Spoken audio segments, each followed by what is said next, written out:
I got one more thing I need to say before I head up in this bookstore. People that are on that TRT stuff, uh, testosterone replacement therapy. There's a lot of different brands that offer this TRT, but basically it comes in a bottle and you still got to inject it in your body. And to me, that still sounds like steroids. It's just like, like a steroid alternative, but it's still like the same lifestyle. It's not natural. Your body's not producing the testosterone yourself. So if you, it's like in theory, if you stop taking the TRT, then your body's testosterone production, I would think, would be lower than when you started, because your body's getting the symptoms like, oh, I'm getting this testosterone from somewhere else, so what do I need to produce it for? It's like that with a lot of different things with your body. Like people use too much chapstick. The solution is simple. Instead of addressing the symptom of low testosterone with a quick fix that's only temporary, that's only going to be working as long as you have that constant supply. So God forbid this business goes under. So what, do you want results that only last for a year? Do you want these results only while you have to constantly keep spending money on these pills, or not pills, even pills, pill form, or the shot form of this alternate, completely unnatural method? Or you can actually fix the main cause of the issue, save some money, and actually correct your issues. Because once you correct your body's natural production of testosterone, you correct a whole bunch of other issues. Because what a lot of people don't realize is that the cause of these issues, they all intertwine. They all are connected. Like, because if you fix one issue, chances are you can fix a lot of other issues, especially if you do it in accordance to a certain way.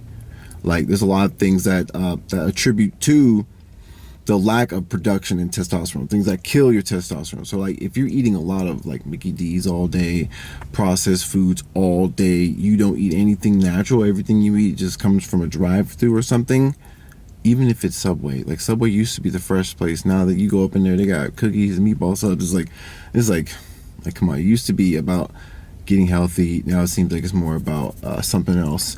Even today's lifestyle, it all promotes lower testosterone levels. It all promotes hormone levels that are out of balance. Did you know that less sleep is going to make your hormone levels get out of balance? Hormones like ghrelin and leptin. Ghrelin is a hunger hormone, basically hunger hormone, essentially, that controls your hunger. It controls your appetite. It controls how much of the feeling of hunger that you have throughout the day. And you have a normal level of ghrelin production, and then you have an unnatural level of production, which can be spiked from eating processed foods, lack of sleep, not exercising. There's a lot of things that can attribute to it, and consequently, when you spike these levels, it also makes your other hormone decrease, the good hormone that you need to counteract the ghrelin. I shouldn't say good hormone, I should say the opposite of the ghrelin, which is leptin. That's like the hormone that sends a signal to your body to let you know that you're full. But if your hormones are out of balance, then you can't really get your hormones correct, right?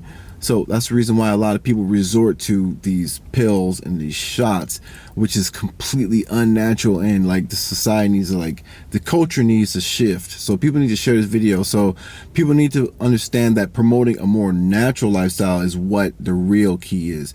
That's what is going to be the real solution to your problem, because taking pills and shots is only going to fix the symptoms. It's not going to fix the main cause. Because if that business, or if you manage to stop getting it, or say like the shipping industry goes down for a while or something, you ain't getting your stuff no more.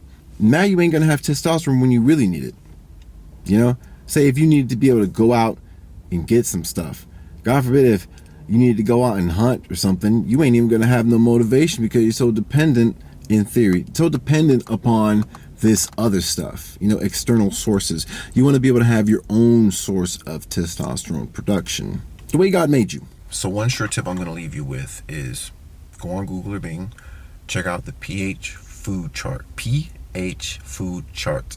You're going to see a lot of different examples, and this is going to help you get a rough understanding of the pH levels of food. Now, what pH levels? That's significant because, now notice this before I go into this, how many of your other gurus talk about acidity, alkaline, pH levels and stuff like that? Do they break that down? All right, so pH means potential hydrogen. Hydrogen is one of the main key elements for the human body to be able to function as functional as possible. You know, hydrogen, as well as a lot of other elements, are extremely necessary for your body's daily function. But hydrogen is special because it helps with your body's equilibrium. All right, so when your body has a higher pH level, or not a higher pH level, when your body is consuming foods that are of higher pH nature, then it's going to put your body in a more alkaline environment. Versus, like, same thing consequently if you do the opposite. If you eat foods that are mostly acidic, like processed food, fast food, and stuff like that, then that's going to make your body in a more acidic state. And when your body's in a more acidic state, you're at risk for more things like issues for your body, like inflammation, gut pain, lack of recuperating for your muscles. If unchecked, it can escalate to chronic inflammation and also could lead to, C word. So get familiar with the pH food chart and start incorporating the 80-20 rule, all right? 80% needs to be on the alkaline side, and then the other 20% can be from the other side, so because some things that are still good foods, like say like good meats or even like beans, those things, if you're not eating fresh beans like bean sprouts, like the hard beans, the dried beans, those are going to be on the acidic side. Meat as well, that's on the acidic side. Even if you're eating like some fresh farm raised chicken, that's still acidic side. The fresh Kobe beef, acidic side. It's good beef, but it's still on the acidic side. But you gotta remember, it's a balance. You got to keep the things balanced. All right, so study that 80-20 rule. Start taking it one day at a time. It's too much information to give it all at once. Check out my YouTube channel. Check out the other videos I got down below. Make sure you subscribe. Share this video. Maybe you got auntie, uncle, grandma, or something like that. You want to be able to do things efficiently and effectively, not to be able to take all slow. And I'm trying to help you save years on your life instead of take years off your life, instead of wasting a bunch of time, doing a bunch of research. Research is good, but sometimes you want the information all in one spot. Other than that, take care. Peace.